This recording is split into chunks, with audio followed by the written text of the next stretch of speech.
Nós estamos aqui com Isaías, que é muito importante, o capítulo 5. Nós começamos esses dias atrás e hoje eu estou voltando. Isaías é chamado profeta messiânico, foi o que mais falou do Messias. O capítulo é o 5, versículo 11. E ele diz assim, Isaías, capítulo 5, versículo 11. Ele diz: ai dos que se levantam pela manhã e seguem a bebedice, e se demoram até a noite, até que o vinho se esquenta. E a pessoa diz: oh, graças a Deus que eu não bebo, pastor. Não, não é da bebida que estamos falando. Nós comentamos que são coisas que embriagam, entenda bem, e que nós estamos ligados com ela, estamos vivendo aquelas coisas todos os dias, sem perceber, nós estamos nos embriagando com aquilo. Por favor, não tire como lado pessoal. Às vezes é a política. Você vê que embriaga. Quantas pessoas, um não fala com o outro, por quê? Por causa da política. Né? Porque aquele pessoal da esquerda, pessoal da direita. O futebol, poxa, eu não sou nada contra. Eu tenho pessoas da família que trabalham no esporte, vivem no esporte, vivem do esporte. Mas também não é por isso. É que embriaga. Se você deixar, quantas pessoas não conversam uma com a outra por causa do futebol? Quantas mortes aconteceram por causa também do fanatismo, né? Por causa da paixão pelo futebol. Não dizendo que é errado. O que eu estou dizendo é que nós nos levantamos e entramos nessas coisas, como agora a internet. Nós olhamos as notícias, os sites, as redes sociais e começamos a nos embriagar com aquilo, deixando de lado as coisas de Deus, deixando de lado a busca pelas coisas de Deus. Veja só o que Paulo fala lá na carta aos Efésios, no capítulo 4. Capítulo 5, desculpa, tá? Falei 4. Isso, versículo 14 diz: pelo que diz, desperta tu que dormes, levanta-te dentre os mortos e Cristo te esclarecerá. Portanto, vede prudentemente como andais, não como necios, mas como sábios, remindo o tempo, porquanto os dias são maus. Pelo que não sejais insensatos, mas entendei qual seja a vontade do Senhor. O nosso versículo: e não vos embriagueis com vinho, em que há contenta, mas enchei-vos do Espírito. Então nós estamos nos enchendo de coisas que trazem discórdia. Falei a política, o futebol, entenda bem, e as chamadas redes sociais, grupo de família. Não estou dizendo que você não deve ter, mas nós estamos nos embriagando com essas coisas e não estamos olhando para a palavra de Deus. Estamos tirando a palavra de Deus diante dos nossos olhos. Estamos tirando, entenda bem, o nosso tempo até de comunhão com Deus. Aí Paulo vai falar um pouco mais, que vai nos encher. Falando entre vós com salmos e hinos e cânticos espirituais, cantando e salmodiando ao Senhor no vosso coração, dando sempre graças por tudo a nosso Deus e Pai, em nome do Senhor Jesus Cristo. O homem de Deus, a mulher de Deus, seja qual for o assunto, pode ser política, pode ser o futebol, pode ser assunto nas redes sociais, mas ele sempre tem o quê? A palavra de Deus. É aí que você tem que ver como você está. Se você se embriaga, ou seja, entra na discórdia, entra na inimizade, nas discussões, como todo mundo entra, está lhe faltando o Espírito, está lhe faltando a palavra de Deus. Quer dizer, essa coisa está transbordando em você. Nós chegamos a ficar mais tomados por essas coisas do que pelo Espírito de Deus. Quando estamos ligados com Deus, seja qual for, mas a palavra de Deus diz, mas o Senhor Deus diz, então eu vou orar, e você se retira. Não diz que você não pode, que você não possa ler, ter a sua preferência política ou ter a sua preferência esportiva, entenda bem, muito menos que não tenha relacionamento com a família, tem que ter. Você tem que saber se você está entrando com salmos, com cânticos, se você está entrando com a palavra de Deus, se você está entrando com o Evangelho.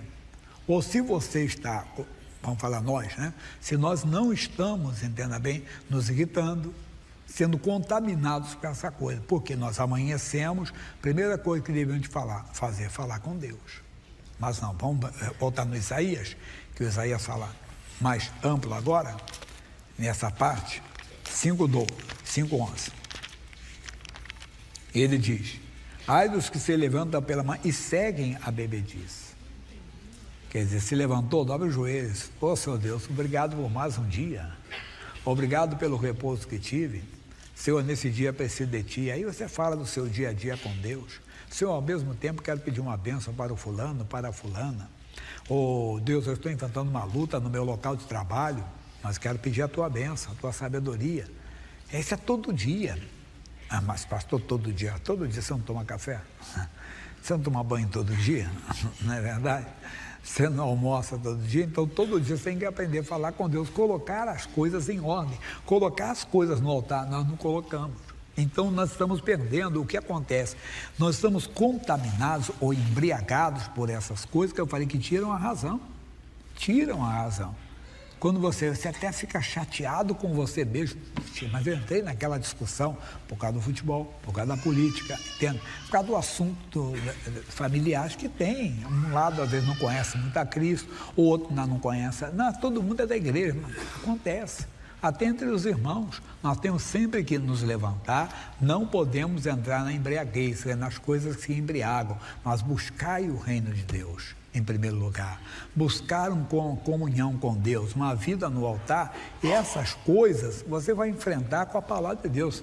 Repito, você não é um antissocial, você não é um ET que não sabe de nada, não, você se comunica, fala de todos os assuntos, sim, mas sem discussão, sem, entenda, perder a paz, sem entrar em contenda, sem entrar em discórdia, e quando você percebe que a coisa está ficando quente, você já entra com a palavra de Deus, entenda bem, e esfria completamente. Mas tenho que ler um pouco mais.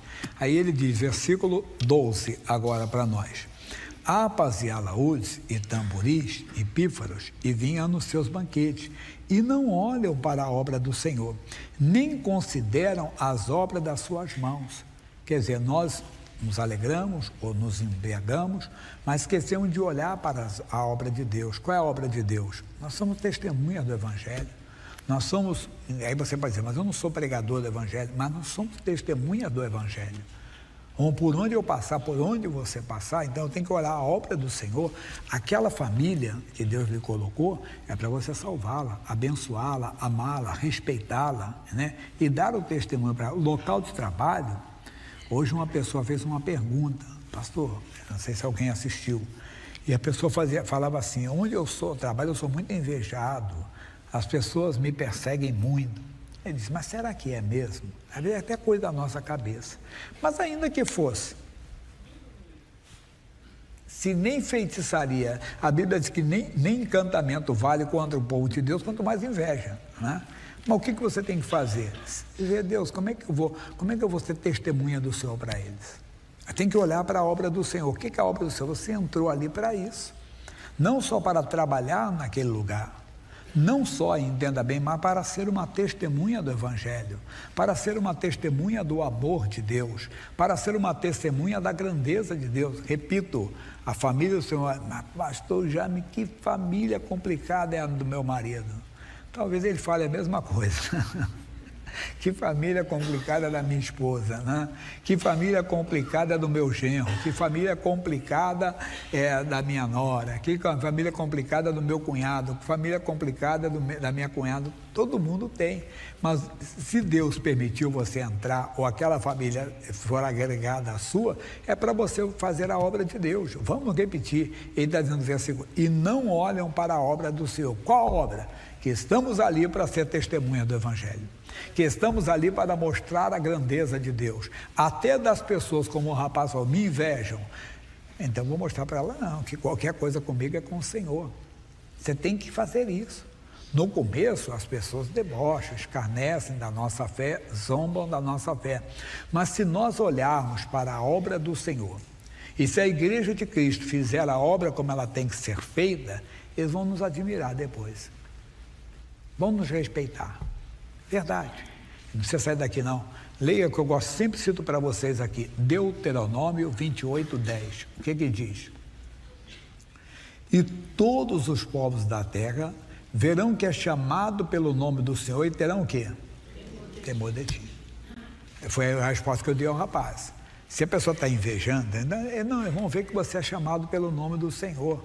E não vão ter inveja de você, vão ter respeito. Temor é respeito.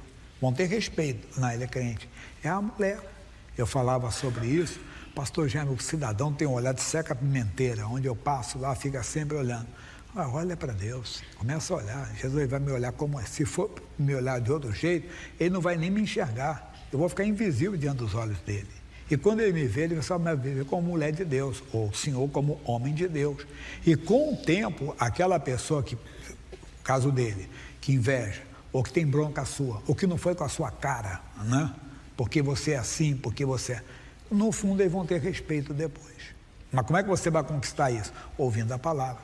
O próprio livro de Deuteronômio mostra qual é o segredo para isso aí. Versículo 1 do capítulo 28.